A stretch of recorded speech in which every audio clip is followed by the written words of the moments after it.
سلامونه سهار مو بخیر درنو لیدونکو هیله ده چې روغ جوړ خوشحاله بستئ ډېرو قدرمنو لیدونکو د خیر راپور دی او نن هم د اولیه توکو منډۍ ته راغلي یو دلته به د نرخونو د تغییراتو په اړه دوکاندارانو او مسؤلینو سره خبرې اترې ولرو زموږ د نن ورځې خیر راپور هم راسره تر پایه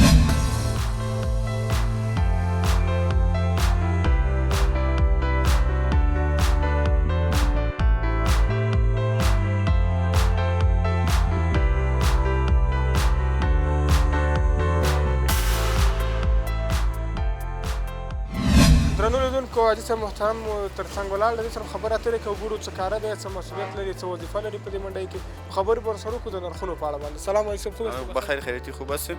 سلامت باشه حاجی صاحب چی مصروفیت دارین چی وظیفه دارین در منډۍ کلانتر منډۍ بگرامی هستم اینجا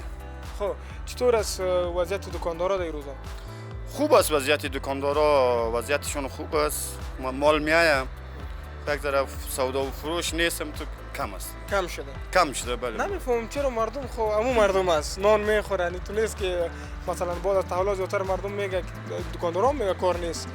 آرد روغن و چیزا باید بخرن بخون چطور کار بار والا آرد روغن خب مردم دیگه خود ضرورت اولیه مردم از سیر خود میخره خوب است این وقتا یک ذره کمکام شروع شده به حساب از این کمک‌ها اینجا مردم یک ذره خریدش کم شده ما یک مسئله نرخی که گفتی خب نرخ سابقا از حکومت پیش کرده خب حالا بلند شده این نرخ هم سریعی بلند شده که دلار بلند است سابق بود دلار 76 روپیه یک بجارد بود 17 حالا که به حساب دلار بلند است اگر این نرخ آردمون نرخش است صرف دلار بلند شده که نرخ چیست آیا صاحب یک دو ماه پیش بیخی نرخ‌ها بلند رفته بود از که تغییرات آمده داشت بله بسیار تغییرات آمده وقت دلار بود در 104 105 تا 125 هم رسیده بود دلار ولی دو وقت هم دکاندارای ما بسیار متضرر شدن که کلشون ما به افغانی فروشات ماست ما دلار که دلار میخریم ما که دلار میریم در سرای شاهزاده دکاندارای ما میخره سر از فروشاتشون بسیار تاثیر کرد کلشون ضرر کردن و حال خوب است ان شاء الله که دلار پایین آمده و نرخ آردم از وقتا که پایین اومده وقت 2500 تا 2600 آرد رسیده بود و حالا در شرایط فعلا میال 2150 رو پس آورد تا چند روزی که او روز دلار شده بود 87 روپیه یک بجارد شده بود در 2000 در دکم 2000 ولی حالا که دلار است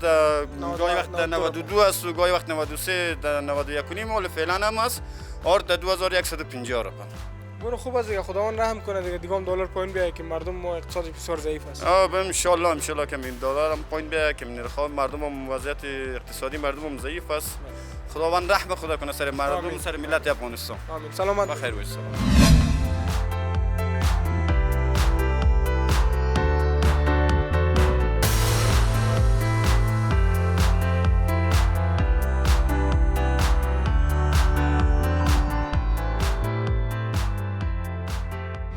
درنو لیدونکو قدرمن حاجي صاحب هم غریب کار دی نو دوی سره خبرې اترې وکړو ګورو د دوی کاروبار څنګه دی سلام حاجي صاحب خوب است سلام علیکم خوب است بخیر جان جون خیر